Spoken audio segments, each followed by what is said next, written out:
Anderson Tendulkar trophy 2025ஓட second test பர்மிங்ஹாமில் Leeds டெஸ்ட்டுக்கும் பர்மிங்ஹாம் டெஸ்ட் மேட்சுக்கும் இடையில ஒரு பெரிய கேப்பு. ஒரு டயங்கிராம்னு நம்ம பேர் வச்சோம், டயங்கிராமாக இருக்கும் அப்படின்னு நினச்ச அந்த டெஸ்ட் சீரீஸு. பட் அந்த ஃபர்ஸ்ட் டெஸ்ட் மேட்ச்சில் ஒரு ஹிமாலய ரன் சேஸ் இங்கிலாந்து பண்ணி முடிச்சதுக்கப்புறம் பேஸ்பால் கோஸ்ட் வின் பண்ணதுக்கப்புறமா இந்த டெஸ்ட் சீரீஸ் கொஞ்சம் லைட்டாக நிறுத்தி போகிற மாதிரி இருக்கும். அப்படி தான் இருக்குது. பட் இதுக்கு இடையில வந்து பார்த்திங்க அப்படின்னா எக்கச்சக்கமான ப்ரெஸ் மீட்ஸ், எக்கச்சக்கமான கேள்விகள்லாம் ஓடிக்கிட்டு இருக்குது. ஒரு பக்கம் பும்ரா ஆடுவாரா மாட்டாரா, குல்தீப் யாதவ் இருப்பாரா மாட்டாரா, நிதிஷ்குமார் ரெட்டி ஆட வைப்பாங்களா மாட்டாங்களா, வாஷிங்டன் சுந்தர் ஆடுவார் மாட்டார், இந்த மாதிரி வந்து பார்த்திங்க அப்படின்னா இந்தியன் டீமோட 11ஸ்லேயே வந்து எக்கச்சக்கமான குழப்பங்கள் இருக்குது. இது வந்து ஃபேன்ஸுகளுக்கு வந்து 11ல் யார் யார் ஆடுவாங்க மாட்டாங்கங்கிற குழப்பம்னா எனக்கு ஒரு குழப்பம் இருக்குது. இந்த பிச்சு எப்படி இருக்க போகுது அப்படிங்கிற குழப்பம் இருக்குது. வெதர் எப்படி இருக்குங்கிற குழப்பத்தை விட பிச்சு எப்படி இவங்க ரெடி பண்ணி கொடுக்க போகிறாங்க அப்படிங்கிற குழப்பம் இருந்துக்கிட்டு இருக்கு. வழக்கமாக ஃப்ளாட்டாக தான் கொடுப்பாங்களா, இல்லைனாச்சும் கொஞ்சமாச்சும் சி மூவ்மெண்ட் இருக்கிற மாதிரி கொடுப்பாங்களா? எனக்கு நிறைய விஷயம் பேச வேண்டியது இருக்குது. இந்த பர்மிங்ஹாம் டெஸ்ட் மேட்சையாவது இந்தியா வின் பண்ணுவாங்களா, அதாவது இந்த பர்மிங்ஹாம் டெஸ்ட் மேட்சாவது வின் பண்ணுவாங்களா அப்படிங்கிற கேள்வி. ஏன்னா இது வரைக்கும் பர்மிங்ஹாமில் இந்தியா ஒரு டெஸ்ட் மேட்சை கூட வந்து வின் பண்ணது கிடையாது. காலங்காலமாக அங்கே வந்து விளையாண்டு அடி வாங்கிட்டு தான் போயிட்டு இருந்துக்கிட்டு இருக்கிறாங்க. ஒரே ஒரு டெஸ்ட் மேட்ச் ட்ரா பண்ணாங்க, அது கபில் தேவ் காலகட்டத்தில். சரி, இந்த பர்மிங்ஹாம் டெஸ்ட் மேட்சை இங்கிலாந்து வின் பண்ணுவாங்களா, இந்தியா ஜெயிப்பாங்களா அப்படிங்கிற கேள்வியோடவே நான் இந்த ப்ரிவியூவை ஆரம்பிக்கிறேன். நீங்கள் சப்ஸ்கிரைப் பண்ணிவிட்டு பார்ப்பீங்க நான் நம்புகிறேன். உங்களுக்கு கிரிக்கெட் ஃப்ரெண்ட்ஸுக்கு நம்ம சேனலை சப்ஸ்கிரைப் பண்ணி ஷேர் பண்ணி பார்க்க சொல்லுங்கள். வீடியோக்குள்ளே போகலாம். ஜெனரல் லேடிஸ் அண்ட் ஜென்டில்மேன், இந்த இந்தியா டூர் ஆஃப் இங்கிலாந்து 2025 டயங்கிராமில் பர்மிங்ஹாமில் நடக்க இருக்கக்கூடிய England versus India second test மேட்சோட pre analysis and fantasy observation பார்க்க வந்திருக்கிறீங்க. எதுல இருந்து ஆரம்பிக்கிறேன்? பிளேயிங் லெவல்ல இருந்து ஆரம்பிக்கிறேன். பும்ரா ஆடுவாரா மாட்டாரா, யார் இந்திய டீமோட பிளேயிங் லெவல்ல ஆடுவாங்க, ப்ரிவியூலாம் தாண்டி ஜென்ரலா சில விஷயம் பேசணும். முதல்ல இந்த பும்ரா 3 டெஸ்ட் மேட்ச் தான் ஆடுவாரு அப்படின்னு சொன்னாங்கல்ல, அதை முதல்ல நான் தப்புன்னு சொல்லுவேன். அதை சொல்லியிருக்கவே கூடாதுன்னு நான் சொல்லுவேன். அதை ஏன் சொன்னாங்கன்னு நான் கேள்வி கேட்பேன். இது எப்படி ப்ரெஸ் கான்ஃபரன்ஸில் உட்காந்து தைரியமாக பேசுகிறாங்கன்னு எனக்கு புரியவே இல்லை, விளங்கவும் இல்லை. ஏன்னா பும்ரா தான் உங்கள் டீமோட X factor, trump card, match winner, அவர் தான் எல்லாரும் ஆயிடுச்சு. அப்படிங்கும்போது அவரை வச்சு தான் ஆப்பன்ட்டே பிளான் பண்ணுறாங்க. அப்படிங்கும்போது நீங்கள் பும்ரா மாதிரியான ஒரு பிளேயரு இத்தனை டெஸ்ட் மேட்ச் தான் ஆடுவார் அப்படின்னா நீங்கள் அவங்கள நீங்கள் இப்படி ப்ரிப்பேர் ஆகுங்கப்பா நீங்கள் சொல்லிடுறீங்க. சரி, எனக்கு ஒரு கேள்வி தான். பும்ரா 3 டெஸ்ட் மேட்ச் தான் ஆட போகிறாரா, இல்லை 5 ஆடுவாரா, இல்லை 4 ஆடுவாரா, இல்லைனா சீரீஸ் எப்படி ப்ராக்ரஸ் ஆகுதோ அதை பொறுத்து பும்ரா ஆடுவாரா அப்படிங்கிற கேள்வியை மனசில் இருந்துக்கிட்டு இருக்குது. இல்லை இவங்க ஒரு நாடகம் நடத்துகிறாங்களா, வேணும்னா ஒரு பஸ்ஸு கிரியேட் பண்ணுறதுக்காக பும்ரா இத்தனை டெஸ்ட் மேட்ச் தான் ஆடுவார் அப்படின்னு சொல்கிறாங்களா, இல்லை ஆப்போனண்ட்டை குழப்பறதுக்காக பும்ரா 3 டெஸ்ட் மேட்ச் தான் ஆடுவார், 4 டெஸ்ட் மேட்ச் தான் ஆடுவார் அப்படின்னு சொல்கிறாங்களா? எனக்கு இப்படி பார்த்தீங்கன்னா மண்டைக்குள்ள எக்கச்சக்கமான கேள்வி ஓடிக்கிட்டு இருக்குது. பர்மிங்ஹாமில் பும்ரா ப்ராக்டிஸ் பண்ணியிருக்காரு. இந்தியாவோட அசிஸ்டன்ட் கோச்சான ரயன் டோஸ்டேட் என்ன சொல்கிறாரு அப்படின்னா, இங்கே பாருங்க, பும்ரா நீங்கள் ப்ராக்டிஸ் பண்ணிட்டு இருக்காரு, ரெடியாக தான் இருக்கிறாரு. இன்னொன்று, பும்ரா இல்லாமல் நாங்கள் ஒன்றுக்கு ஒன்றுன்னு வந்தாலும் அது நல்ல விதமாக தான் இருக்கும். இங்கே பாருங்க, நீங்கள் கேட்ட கேள்விக்கு நான் இன்னும் பதிலே சொல்ல, அது கிளைமேட்டை பொறுத்து அமையலாம் அப்படி இப்படின்னு என்னென்னமோ சொல்கிறாங்க. முதல்ல இந்த பும்ரா 3 டெஸ்ட் மேட்ச் தான் ஆடுவாருங்கிறத முதல்ல பேசுகிறத நிறுத்துங்க. அதை எங்கே சொல்லணும் அப்படின்னா, இந்த மாதிரி ப்ரெஸ் கான்ஃபரன்ஸில் உட்காந்து சொல்லக்கூடாது. ஒரு நாளைக்கு முன்னாடி பும்ரா ஆடுவாரா மாட்டாங்கிறது எங்கேயும் சொல்லக்கூடாது.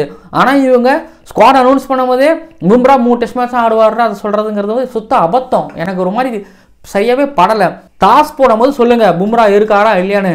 பும்ரா இருக்காரா இல்லையான்னு நீங்கள் முன்னாடியே சொல்லிட்டீங்கன்னு வச்சுக்கீங்களேன், பிச்சை ஈஸியாக ரெடி பண்ணிட்டு போயிடுவாங்க. பும்ராக்கு அட்வான்டேஜ் கிடைக்காம மற்றவங்களுக்கு அட்வான்டேஜ் கிடைச்சாது, மற்ற பவுலர்ஸுக்கு அட்வான்டேஜ் கிடைச்சாலும் பரவாயில்ல, நாங்கள் அவங்கள சமாளிச்சுக்கிறோம் அப்படின்னு தான் பேட் கமின்ஸ் பிஜிடியில் வேலை பார்த்து விட்டார் பிச்சில். இல்லைனா மெல்பர்னுக்கு அப்புறம் இந்தியா ஜெயிக்காமல் இருந்திருக்கவும் மாட்டாங்க. அங்கே அதுதான் நடந்துச்சு. இங்கே இங்கிலாந்து அதை பண்ண மாட்டாங்கன்னு நினைக்கிறீங்களா? கொஞ்சம் லைட்டாக மாய்ச்சரை வளர விட்டு பும்ரா இல்லை அப்படின்னா மற்றவங்கள முடிச்சு விட்ருவாங்க, மற்றவங்கள அடிச்சிருவாங்க. ஸோ அப்படிங்கும்போது எனக்கு பும்ரா 11ல் இருப்பாரா இல்லையாங்கிற டிபேட் இப்போ வரக்கூடாது, அதை பற்றி பேசக்கூடாது. மேபி இந்த பஸ்ஸை கிரியேட் பண்ணி விட்டாங்களா எனக்கு சத்தியமாக தெரியல. எனக்கு அதில் உங்களோட 11 எதுவாக இருந்தாலும் டாஸ் அப்போ சொல்லிடுங்க. யார் எது கேட்டாலும், அதாவது பும்ரா ஆடுவாரா மாட்டாரா அப்படிங்கிற விஷயங்கள்லாம் நீங்கள் டாஸில் பார்த்துக்கோங்க, நீங்கள் மேட்ச் டே அன்றைக்கி பார்த்துக்கோங்கன்னு சொல்லிட்டு போயிடணும். அதை விட்டுட்டு பும்ரா ஆடுவாரா மாட்டாராங்கிறத எனக்கு இது பெருசாக பிடிக்கல. அப்புறம் இன்னொன்று அசிஸ்டன்ட் கோச் ரியன் டோஸ்டேட் என்ன சொன்னார்னா, இங்கே பாருங்கள், லார்ட்ஸு, ஓவல், மான்செஸ்டர் இந்த 3 டெஸ்ட் மேட்ச்லேயும் பும்ரா ஆடாமல் எப்படி அப்படிங்கிற மாதிரிலாம் அவர் கேட்டிருந்தார். இங்கே பாருங்களேன், இப்போ பிச்சு எப்படி தெரியுமா இருக்குது? லார்ட்ஸும் ஓவலும் மான்செஸ்டரும் பர்மிங்ஹமும் நாத்திங்ஹமும் சவுத்தாம்ப்டனு எல்லா பிச்சும் ஒரே மாதிரி தான் இருக்குது, ஃப்ளாட்டாக இருக்குது, ஒன்றுமே இல்லை. 5வது நாள் பிச்செலாம் வந்து இது ஐய அப்படிங்கிற மாதிரி ஃப்ளாட்டாக இருக்குது. ஸோ அப்படி இருக்கக்கூடிய பிச்சில் வந்து பும்ரா இல்லாமல் சரி இந்தியாவோட 11ஸ் பொறுத்த வரைக்கும் டாப் 7 கை வைக்க மாட்டாங்க. இல்லை நான் சொல்கிற கேளுங்க, எனக்கு பிளேயிங் 11 வச்சு தான் ஸோ பிச்சு எப்படி இருக்குன்னு பார்த்து அப்புறம் தான் பேட்டில் உருவாக்க முடியும், அப்புறம் தான் என்னோட வின்னிங் பர்சன்டேஜ் கொடுக்க முடியும். எனக்கு பிளேயிங் 11லே பெருசாக உடன்பாடு இல்லை, பிளேயிங் 11லே ஒரு குழப்பம் இருக்குது. அதாவது அந்த குழப்பம் எனக்கு இருந்தால் பரவாயில்ல, அவங்களுக்கு அந்த குழப்பம் இருக்குது, நான் அந்த காம்ப்ளிகேட் ஆகிக்கிறேன் இல்லாமல் அவங்க தேவையில்லாமல் காம்ப்ளிகேட் ஆகிக்கிறாங்கிறதுனால நான் எப்படிங்க இதில் இந்த ஒரு பிளேயிங் 11 கண்டுபிடிச்சி அதை சொல்லி அதை வச்சு பேட்டில் ரெடி பண்ணி அதை வச்சு வின்னிங் பர்சன்டேஜ் எனக்கு இங்கே தான் தலைவலிக்குது, எனக்கு இங்கே தான் பிரச்சனையா. இத்தனைக்கும் சொல்கிறாங்க என்னென்னா நிதிஷ்குமார் ரெட்டியை வந்து நாங்கள் வந்து பேட்டிங் ஆல்ரவுண்டராக பார்க்குறோம், ஆனால் 32-33 வயசில் இருக்கக்கூடிய ஷர்துல் தாக்கரை வந்து நாங்கள் பவுலிங் ஆல்ரவுண்டராக பார்க்குறோம். எஸ், நிதிஷ்குமார் ரெட்டி ஆஸ்திரேலியா நல்லா விளையாண்டாரு, ஆனால் இங்கே பவுலிங்கில் வந்து பார்த்தீங்கன்னா ஷர்துல் நல்லா பண்ணுறாருங்க, ஷர்துல் தாக்கூர் எடுக்கிறோன்றாரு சொல்கிறாங்க. வேன்மால்டர், அதுக்கப்புறம் இப்போ வெப்ஸ்டர், கேமரன் ரீன் மாதிரி ஆட்கள்லாம் வந்தாங்க, வந்து அவங்க ஒரு மாதிரி பேட்டிங்கில் நல்லா பண்ணி பவுலிங்கில் 2-3 ஓவர் நல்லா போடுறாங்க. மல்ராணி வேர்ல்டு டெஸ்ட் சாம்பியன்ஷிப் ஃபைனலில் போட்டது ஞாபகம் இருக்கா? மேட்ச் திருப்பி கொடுப்பாரு, ஹெட்டோட விக்கெட்டில் எடுப்பார். அந்த மாதிரியான ஸ்பெல்ஸ் ஒரு பக்கம் வந்து ஷர்துல் தாக்கூர் அங்கங்கே போட்டிருக்காரு தவிர பட் எக்கனாமிக்கலாக எப்படி மோசமாக தான் இருக்கார். வந்த மொதல் பாலே வந்து பார்த்தீங்கன்னா 7வது ஸ்டெம்பில் போடுறாரு, பளிச்சுன்னு ஒரு அரை, அந்த ஓவரில் 12 ரன் வரும், டெஸ்ட்டில் 12 ரன் மொதல் ஓவரில். அதுக்கப்புறம் இவர் வந்து ரிதம் பிடிச்சி ஓவர் கம்பெனி வரத்துக்குள்ளே 3-4 ஓவரில் அவர் 20-25 ரன் கொடுத்துருப்பாரு, அசால்ட்டாக கொடுத்துட்டு போகிறாரு. ஒரு செஷனில் ஒரு டீம் அடிக்கக்கூடிய ஸ்கோரை அவர் வந்து அப்படியே கொடுத்துட்டு போயிடுவார். ஸோ அப்படி எப்படி நீங்கள் ஷர்துல் தாக்கூர் எடுப்பீங்க? நிதிஷ்குமார் ரெட்டியை நீங்கள் கொண்டு வந்தீங்கன்னா நம்பி அவர் எடுத்துகிட்டு போங்க, அதை விட்டுட்டு வந்து பார்த்திங்க அப்படின்னா ஷர்துல் தாக்கூரை எக்ஸ்பீரியன்ஸு பவுலிங் போடுவார், இதை நான் ஒத்துக்கவே மாட்டேன். எனக்கு இந்தியன் டீமோட பிளேயிங் 11ல் எனக்கு பெருசாக உடன்பாடு கிடையாது. வாஷிங்டன் சுந்தர் கொண்டு வருவாங்கன்னா பாஸ், நீங்கள் வாஷிங்டன் சுந்தரை கொண்டு வரதுக்கு பதிலாக நீங்கள் குல்தீப் யாதவ் தான் பாஸ் நீங்கள் கொண்டு வரணும்னு நான் சொல்லுவேன். குல்தீப் யாதவாவது கொஞ்சம் ஏதாவது போட்டு திருப்பி பார்ப்பார், ரஃப் பேட்ச் வருது 4வது நாள் 5வது நாள் அப்படின்னா இப்போ நீங்கள் குல்தீப் யாதவ் தான் நீங்கள் கொண்டு வரணும். ஸோ அந்த இடத்துல எனக்கு தெரியலை என்ன பண்ண போகிறாங்கன்னு தெரில. இந்தியா டாப் 7ல் கை வைக்க மாட்டாங்க அப்படின்னு நான் நினைக்கிறேன். கீழே நான் ஆல்ரெடி என்னோடய பிளேயிங் 11 நான் சொல்லிட்டேன், அதாவது இதுக்கு முன்னாடி மேட்ச்சில் ப்ரிவியூவிலே நான் சொல்லிட்டேன். ஸோ அதே பிளேயிங் 11 நான் திரும்ப கொடுக்குறேன். பட் அங்கே பிளேயிங் 11 மாற்றுவாங்கன்னு நான் எக்ஸ்பெக்ட் பண்ணுறேன். என்ன நடக்குதுன்னு பொறுத்திருந்து பார்க்கலாம். இந்திய டீமோட பிளேயிங் 11ல் குழப்பம் இருந்துகிட்டு இருக்கு. அனௌன்ஸ்மெண்ட் அதாவது இப்படிலாம் இருக்கலாம், பாசிபிலிட்டிஸ் இருக்கலாம் அப்படின்னு சொல்லும் போது வந்து பார்த்தீங்கன்னா குல்தீப் யாதவும் ஆடமாட்டாராம், பும்ராவும் ஆடமாட்டாராம், நிதிஷ்குமார் ரெட்டியும் அந்த பக்கம் வாஷிங்டன் சுந்தரும் ஆடுற மாதிரி பிளான் இருக்குங்கிற மாதிரி சொல்கிறாங்க. அப்போது நிதிஷ்குமார் ரெட்டி வந்து ஷர்துல் தாக்கூருக்கு பதிலாக ஆடுறாரு அப்படின்னா இன்னொரு பக்கம் வாஷிங்டன் சுந்தர் யாருக்கு பதில் ஆட போகிறாரு? 2 ஸ்பின்னரோட போகிறாங்களா? என்ன சொன்னேன்னா புரியலையே. பிரசித் கிருஷ்ணா, சிராஜ், நிதிஷ்குமார் ரெட்டி, ஷர்துல் தாக்கூர் அப்படி போவாங்களா? தெரியலையே. இங்கிலாந்து இதெல்லாம் ரொம்ப சந்தோஷமாக கொண்டாடுவாங்க, வாடா நீங்கள் அடிக்கலாண்டா 700-800 என்னடா நம்ம அடிப்பண்டா அப்படிங்கிற மாதிரி அடிப்பாங்களோன்னு எனக்கு தோணுது. இந்தியன் டீமோட பிளேயிங் 11 இது. இங்கிலாந்து லெவலில் பிளேயிங் 11 அவங்க பெருசாக குழப்பிக்கவே இல்லை. ஆர்ச்சர் வந்தாரா, வாடா கண்ணா வாடா ராஜா பெஞ்சில் உட்காருமா அப்படின்னு சொல்லி பெஞ்சில் உட்கார வச்சுட்டாங்க. ஏன்னா ஃப்ரெஷ்ஷாக உள்ளே வந்து அவரால் சரியாக பர்ஃபார்மன்ஸ் பண்ண முடியல, ஒன்ஸ் அவருக்கு இன்ஜுரி ஆகிடலாம், இல்லை சரியாக பர்ஃபார்மன்ஸ் பண்ணாமல் போயிடலாங்கும்போது அவர் உட்கார வச்சுருக்கிறாங்க. பெஞ்சில் உட்காரு, இங்கேருந்து மேட்சை பார்த்து நீ மேட்ச் எக்ஸ்பீரியன்ஸ் கெயின் பண்ணிக்கோ, பின்னாடி நம்ம பார்த்துக்கலாம், அடுத்து லாஸ்ட்டை கூட நான் சேர்ப்பேன் அப்படிங்கிற மாதிரி பிளான் பண்ணியிருப்பாங்களோங்கிற மாதிரி நான் நினைக்கிறேன். எனக்கு தெரில. பட் ஆர்ச்சரை பிளேயிங் 11 எடுக்கல, போன மேட்ச்சில் பிளேயிங் 11 எந்த சேஞ்சும் பண்ணலை. இதுதான் இங்கிலாந்து காம்ப்ளிகேட் பண்ணிக்கவே இல்லை. ஆக்சுவலி இங்கிலாந்து தான் வந்து பார்த்தீங்கன்னா கொஞ்சம் ஒரு மாதிரி பேக் ஃபுட்டில் இருந்தாங்க. பட் இந்தியன் டீம் பண்ணக்கூடிய இந்த எரர்ஸ்கள்னால ஆட்டோமேட்டிக்காக இங்கிலாந்து ஃப்ரண்ட் ஃபுட்டுக்கு போகிறாங்க. ஓகேங்களா? இது டீமோட பிளேயிங் 11 உள்ளே வெளியே பொறுத்த வரைக்கும். அடுத்தது pitch report, weather report, toss report பொறுத்த வரைக்கும் வெதர் ரிப்போர்ட்டில் நான் பார்த்தேன் டே 4 அண்ட் டே 5 மழை பெய்யறதுக்கான வாய்ப்பு இருந்துகிட்டு இருக்கு. டே 3 வந்து க்ளவுடியாக இருக்கும், டே 2 வந்து பார்த்தீங்கன்னா கொஞ்சம் பார்ட்லி க்ளவுடியாக இருக்கும் அப்படிங்கிற மாதிரி நம்ம கேள்விப்பட முடியுது. ஸோ ஆனால் ஏதோ ஒரு நாள் வாஷ் அவுட் ஆகலாமோன்னு எனக்கு தோணுது. வாஷ் அவுட் ஆச்சுன்னா அந்த டெஸ்ட் மேட்ச் ட்ரா ஆகிறதுக்கு வாய்ப்பு இருக்குது. ஒரு நாள் வாஷ் அவுட் ஆனாலும் வாய்ப்பு இருக்குது. பட் அந்த ஒரு நாளுங்கிறது வந்து முதல் 3 நாளுக்குள்ளே ஒரு நாள் வந்துச்சுன்னா ஓகே, 5ஆவது நாள் தெரியல. பட் ஆனால் அந்த ஒரு நாள் முதல் 3 நாளுக்குள்ள ஒரு நாள் வந்துச்சுன்னா ஒரு டீமுக்கு பிரச்சனையாகவும் அமையலாம் மேபி அப்படின்னு நான் நினைக்கிறேன். வெதர் ரிப்போர்ட் பொறுத்த வரைக்கும் இதுதான். பிச் ரிப்போர்ட் பொறுத்த வரைக்கும் பர்மிங்ஹாம் அப்படி என்றாலே காலமாக கொஞ்சம் லேட்டரல் மூமெண்ட் இருக்கும். அதாவது இனிஷியலாக இந்த டியூக்ஸ் நியூ பாலில் லேட்டரல் மூமெண்ட் இருக்கும், கொஞ்சம் சிக்னிஃபிகண்ட்டான ஸ்விங் இருக்கும். பட் இப்போ இருக்கக்கூடிய பர்மிங்ஹம் எடுத்துக்கிட்டாலும் இப்போ இருக்கக்கூடிய லார்ட்ஸ் எடுத்துக்கிட்டாலும் ஸோ இங்கிலாந்து பிச்சஸ் எல்லாமே மாதிரி முழுக்க ஃப்ளாட்டாக இருக்குது. 4வது நாள் 5வது நாளில் வந்து பார்த்தீங்கன்னா பிச்சு உடையும். பட் 3வது நாள் 4வது நாளில் வந்து கொஞ்சம் நல்ல பவுன்ஸ் கிடைக்கும், பேட்டர்ஸ்களால் நல்லா ஆட முடியும். ஸோ பர்மிங்ஹம் அப்படின்னாலே என்ன சொன்ன மாதிரி லேட்டரல் மூவ்மெண்ட்டு கொஞ்சம் சீம் மூவ்மெண்ட் கிடைக்கும். அப்புறம் 4வது நாள் 5வது நாள் வந்து பார்த்தீங்கன்னா விக்கெட் நல்லா ட்ரையாக இருக்கும், ரஃப் பேச்சஸ் கிரியேட் ஆகும், ஃபுட் மார்க் கிரியேட் பண்ணுவாங்க. ஸோ அதன் மூலமாக வந்து பார்த்தீங்கன்னா ஸ்பின்னர்ஸ்களுக்கு வாய்ப்பு இருக்குங்கிற மாதிரி பார்ப்போம். ஆனால் இப்போ இருக்கக்கூடிய டெஸ்ட் மேட்சஸ் எல்லாமே 3 நாளில் முடியுதுங்கிற மாதிரி நீங்கள் வச்சுக்கோங்க. பட் இங்கிலாந்தில் வந்து 4 நாள் 5வது நாள் வரைக்கும் போகுது. ஸோ அப்படிங்கிறதுனால வந்து பார்த்திங்க அப்படின்னா 4வது நாள் 5வது நாள் வந்து சேஸ் பண்ணுறதுக்கு தான் உகந்ததாக இருக்குது.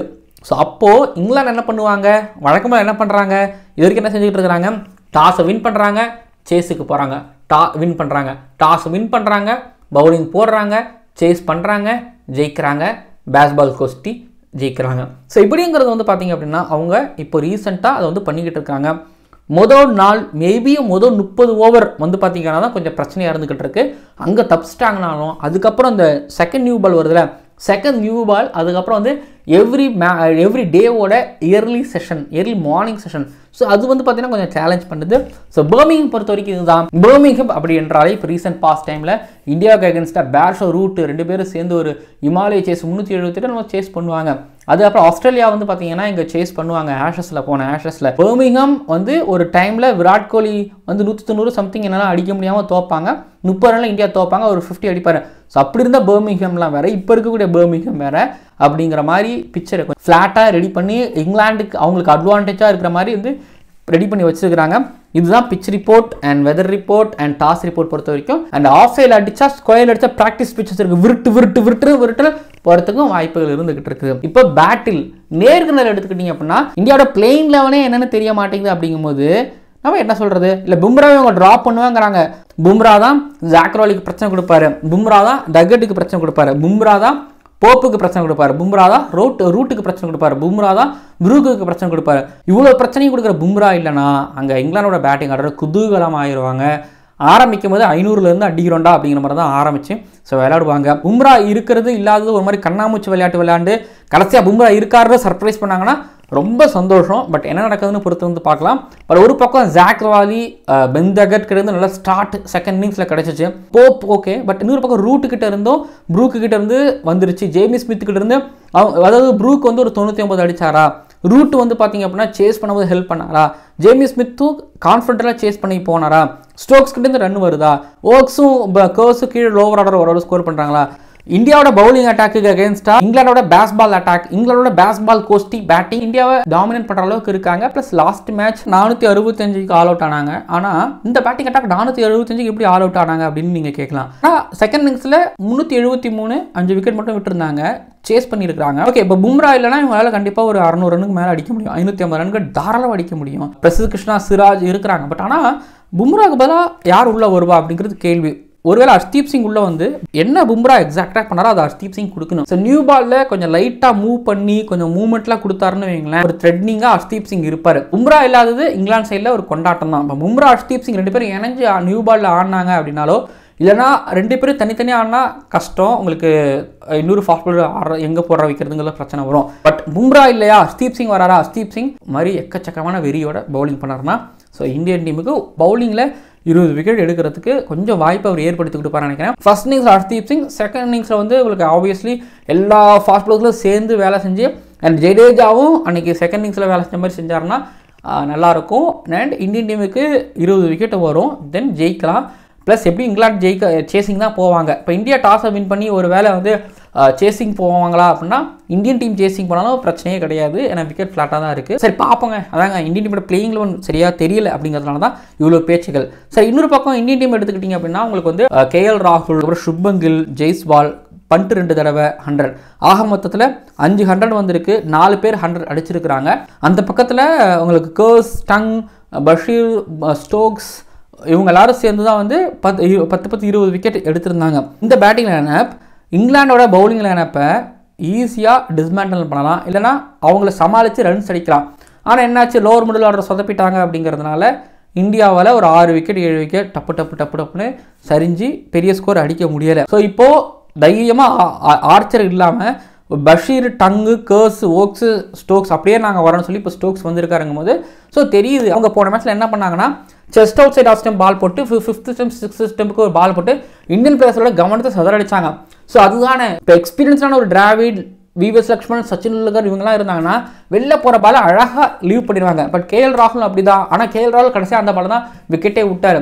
கில்லும் வெளில போகிற பாலை நோண்டி தான் வந்து இன்சைட் ஆகி அவுட் ஆனார். விக்கெட்டை வந்து பண்ணிட்டு த்ரோ பண்ணார். இப்போ இந்தியன் டீமை பொறுத்த வரைக்கும் என்னென்னா ஃபோக்கஸ்டாக, டிட்டர்மைண்டாக, கிரிட்டோட ஆடினாங்கன்னா கண்டிப்பாக இந்த மேட்ச்சில் பெரிய இம்பாக்ட் ஏற்படுத்த முடியும். அப்புறம் சாய் சுதர்ஷனுக்கு leg side field set down the leg side போட்டு எடுக்கிறது தான் பிளான் ஸ்டோக்ஸ். அப்படின்னா அதுலேருந்து எப்படி சாய் சுதர்ஷன் வெளியில் வரதுங்கிறதும் என்ன எக்ஸ்பீரியன்ஸான கேண்டிடேட்டான கருண் நாயர்கிட்ட இருந்து ஒரு 100 எதிர்பார்க்கப்படுகிறது. பார்ப்போங்க. இந்தியன் டீமோட பேட்டிங்கில் வந்து பார்த்தீங்கன்னா கருண் நாயர் என்னதான் போன மேட்ச்சில் ஆனாலும் அந்த விக்கெட் ஆனது இதுங்கிறது வந்து கொஞ்சம் ஒரு நம்பிக்கை குறைச்சிருக்கு. சாய் சுதர்ஷன் கொஞ்சம் எர்லி கால் அப்படிங்கிற மாதிரி சொல்ல வச்சிருக்குது. என்ன பண்ணுறாங்கன்னு பொறுத்திருந்து பார்க்கலாம். என்னை பொறுத்த வரைக்கும் வந்து பார்த்தீங்க அப்படின்னா இப்போ இங்கிலாண்டோட கை ஓங்கி இருக்கு. ஏன்னா இந்தியன் டீமோட பிளேயிங் லெவலில் யார் வருவாங்க போவாங்கன்னு தெரிய மாட்டேங்குது. அப்படிங்கிறதுனால டீமுக்குள்ளே 11க்கே ஒரு குழப்பம் இருக்குது. அப்படின்னா டீம் எப்படி ஜெயிப்பாங்கிற கேள்வி எனக்குள்ளே இருக்குது. ஸோ ட்ரா ஆகிறதுக்கு வாய்ப்பு 10% இருக்குது. இந்தியா ஜெயிக்கிறதுக்கு 44% வாய்ப்பு இருக்குது. ஏன்னா இங்கிலாந்து ஜெயிக்கிறதுக்கு 46% இருக்குது. பார்ப்போம் என்ன பண்ணுறாங்க, யார் ஜெயிக்கிறாங்க அப்படின்னு சொல்லிட்டு. பண்ணிட்டு போன மேட்ச்சில் ரொம்ப தலைவலியாக இருந்தார். அவர் எடுக்கிறது எப்படின்னு சொல்லிட்டு புதுசாக பிளானோட வருவாங்க. மிடில் ஓவர்ஸில் ஸ்டோக்ஸ் கண்டிப்பாக பண்ட்டு எடுக்கணும். அவரோட வேலையே அதுதான். மிடில் ஓவரில் நல்லா பண்ணுவேன். அப்போது அந்த இடத்துல வந்து பண்ட்டு டாமினேட் பண்ணுறாங்க அப்படின்னா பண்ட்டு நான் எடுப்பேன் அப்படின்னு ஸ்டோக்ஸ் கண்டிப்பாக வரிஞ்சிக்கிட்டு வருவார். ஆனால் சத்தமே இல்லாமல் பஷீர் உள்ள வந்து ஒரு கில்லோட விக்கெட்டு பண்ட்டெல்லாம் வந்து ஒரு மாதிரி டிஸ்டர்ப் பண்ணி இதெல்லாம் நல்லா பண்ணார். பஷீர்கிட்ட இருந்து அந்த என்ன சொல்கிறாங்க தைரியங்கிறது ரொம்ப பிடிச்சிருக்குது. பஷீர்கிட்ட இருந்து ஒரு சப்போர்ட் அப்படிங்கிறது கிடைக்குது. அப்போ இந்தியன் டீமுக்கு வந்து பார்த்தீங்கன்னா இந்த ஜடேஜா கிட்ட இருந்து ஒரு batting performance and bowling performance. Senior pro அவர் தான். 2014 இருந்து இந்த இங்கிலாந்து சீரீஸ் அவர் ஆடிட்டு இருக்காருக்கும் போது டெஸ்ட் மேட்ச்ல அவர்கிட்ட ரன்ஸ் எதிர்பார்க்கப்படுகிறது. ஃபர்ஸ்ட் மேட்ச்சில் வந்து இந்தியா தோற்றதுக்கான ரீசன்கள்லாம் ரொம்ப அதிகமாக கேஸ் எழுதப்பட்டதுன்னா கேச்சஸ், ஸ்லிப்பில் விட்ட கேச்சஸ், அதுக்கப்புறம் ஜெய்ஸ்வால் விட்ட கேச்சஸ். ஏன்னா ஃபர்ஸ்ட் இன்னிங்ஸில் 150-200 ரன் எக்ஸ்ட்ரா போனதுக்கு இல்லை 150-100 ரன் எக்ஸ்ட்ரா போனதுக்கான காரணம் ஸ்லிப்பில் அண்ட் ஜெய்ஸ்வால்லாம் விட்ட கேச்சஸ். ஜடேஜா ஒரு கேட்ச் விட்டுருப்பார். இன்னொரு பக்கம் செகண்ட் இன்னிங்ஸாக பெந்தேகரோட 98 ரனில் இருந்தபோது அந்த கேட்ச் எடுத்திருந்தா மேட்ச் மேபி இன்னும் கொஞ்சம் க்ளோஸாக போயிருந்துருக்கலாம். பட் இந்தியா இன்னும் கொஞ்சம் க்ளோஸாகவும் போனாங்க. ஸோ கிட்டத்தட்ட எடுத்துக்கிட்டிங்க அப்படின்னா ஃபீல்டிங் கொஞ்சம் இம்பாக்ட் பண்ணதாக தான் பார்க்கப்படுது. ஸோ ஃபீல்டிங் ஒரு பக்கம் அப்படின்னா இந்தியன் பவுலர்ஸுகளால் 20 விக்கெட் எடுக்க முடியல. அந்த பிச்சு பிரச்சனை ஓகே. பட் இன்னொரு பக்கம் ஃபர்ஸ்ட் இன்னிங்ஸில் இந்தியன் பவுலர்ஸ்களில் பும்ராவை தாண்டி மற்றவங்க எந்தளவுக்கு எஃபெக்டிவாக இருந்தாங்க அப்படிங்கிற கேள்வியும் ஸோ எழ வைக்குது. ஸோ இப்படி வந்து பார்த்திங்க அப்படின்னா இந்தியா பேட்டிங்லேயும், அதாவது India lower order batting and Sai Sudharshan, Karun Nair இவங்களோட பேட்டிங், ஃபீல்டிங், பவுலிங் மூணுத்துலேயுமே இந்தியா கொஞ்சம் ஒரு மாதிரி ஹாஃபாக இருக்கிறாங்களோன்னு எனக்கு தோணுது. கண்டிப்பாக 5 100 அடிச்சிட்டாங்க, 4 பேர் 100 அடிச்சிட்டாங்க அப்படின்னு சொன்னாலும் எந்தளவுக்கு இம்பாக்டபுளாக இருந்திருக்கிறாங்க, டீமே எந்தளவுக்கு இம்பாக்டாக இருந்திருக்கு அப்படிங்கிறது தான் மேட்ரு. டீம் ஸ்கோர் எவ்வளோ வந்திருக்குங்கிறதா மேட்ரு. அண்ட் இதுதான் வந்து பார்த்திங்கன்னா இந்த மேட்சோட ப்ரிவ்யூ. அண்ட் அடுத்ததாக நம்ம ஃபேண்டஸி ப்ரெடிக்ஷனில் போகும்பொழுது பவுலிங்கில் ஜஸ்பிரீத் பும்ரா, ஓக்ஸ் பிக் பண்ணுறேன். ஆல்ரவுண்டரில் ஸ்டோக்ஸ், ஜடேஜா பிக் பண்ணுறேன். பேட்டிங்கில் ரூட், பெந்தகர், Gill, Harry Brook, Jaiswal, KL ராகுல் பிக் பண்ணுறேன். விக்கெட் கீப்பிங்கில் ரிஷப் பட்டை பிக் பண்ணுறேன். இங்கிலாந்து சைட்லேருந்து 6 பேர், இந்தியா சைட்லேருந்து 5 பேர் நான் பிக் பண்ணியிருக்கிறேன். பட் ஒருத்தவர் எனக்கு இங்கிலாந்து சைட்லேருந்து பிக் பண்ணணும் அப்படின்னும் போது நான் ஓக்ஸுக்கு போயிட்டேன். ஏன்னா ஓக்ஸ் கொஞ்சம் பேட்டிங்கே பண்ணுவாருங்கிறதுனால, பவுலிங் டீசெண்டாக இருக்குது இந்த ஃப்ளாட் ட்ராக்லங்கிறதுனால நான் ஓக்ஸ் கொஞ்சம் நம்பி எடுத்துருக்கிறேன். பட் எந்தளவுக்கு சரின்னு தெரியல. பட் இன்னொன்று பும்ரா இல்லை அப்படின்னா நீங்கள் ஸ்ட்ரைட்டாகவே ஹர்ஷ்தீப் சிங்கை கூட நீங்கள் போகலாம். அப்புறம் இன்னொன்று சொல்லிக்கிறேன், உங்களுக்கு ஜடேஜாவை பிக் பண்ணிடுறேன். ஜடேஜாவுக்கு மேலே மனசு இல்லை அப்படின்னா நீங்கள் போகலாம், சிராஜ் மேலேயோ இல்லை பிரசித் கிருஷ்ணா மேலேயோ நீங்கள் போகலாம். பட் நான் ஏன் ஜடேஜாவை எடுத்தேன்னா ஓரளவு பேட்டிங் பண்ணுவார். எனக்கு இன்றைக்கி என்னமோ பர்மிங்ஹாமில் ஒரு 50 அடிப்பாருன்னு எனக்கு தோணுது. ப்ளஸ் ஒரு விக்கெட் 2 விக்கெட் எடுப்பாருன்னு எனக்கு தோணுது. ஸோ அதனால் நான் ஜடேஜாவை பிக் பண்ணியிருக்கிறேன். மற்றபடி வேறு ஏதாவது டவுட்ஸ் இருக்குமா உங்களுக்கு? மற்றபடி வேறு ஏதாவது டவுட்ஸ் உங்களுக்கு இருக்காதுன்னு நான் நினைக்கிறேன். பட் இதுதான் என்னோட டீம், இதுதான் என்னோட பிளேயிங் 11. அண்ட் என்னோட கேப்டன் வைஸ் கேப்டனை பொறுத்த வரைக்கும் ரூட் பிக் பண்ணிக்கோங்க. நீங்கள் வந்து வைஸ் கேப்டனாக கூட நீங்கள் போட்டுக்கலாம். கேப்டனாக பவுலர்ஸ்களுக்கு இங்கே பெருசாக அட்வான்டேஜ் கிடையாது. சரி, கேஎல் ராகுல், ரூட் 2 பேரில் யாராவது ஒருத்தவங்க நீங்கள் கேப்டன் வைஸ் கேப்டனாக பிக் பண்ணிக்கோங்க. பார்த்து விளையாடுங்க. ஒரு நல்ல ஒரு டெஸ்ட் மேட்ச் விருந்து படைப்பாங்களா பொறுத்திருந்து பார்க்கலாம். எவ்வளோ ரன்னு யார் டாஸை வின் பண்ணி அடிப்பாங்க அப்படிங்கிறத கீழே வந்து கமெண்ட் பண்ணுங்கள். பார்க்கலாம் அடுத்த வீடியோக்களில். பார்ப்போம். பயங்கரமான ஒரு டெஸ்ட் சீரீஸாக இருக்குன்னு எதிர்பார்த்தேன். பார்ப்போம் கிடைக்குமான்னு.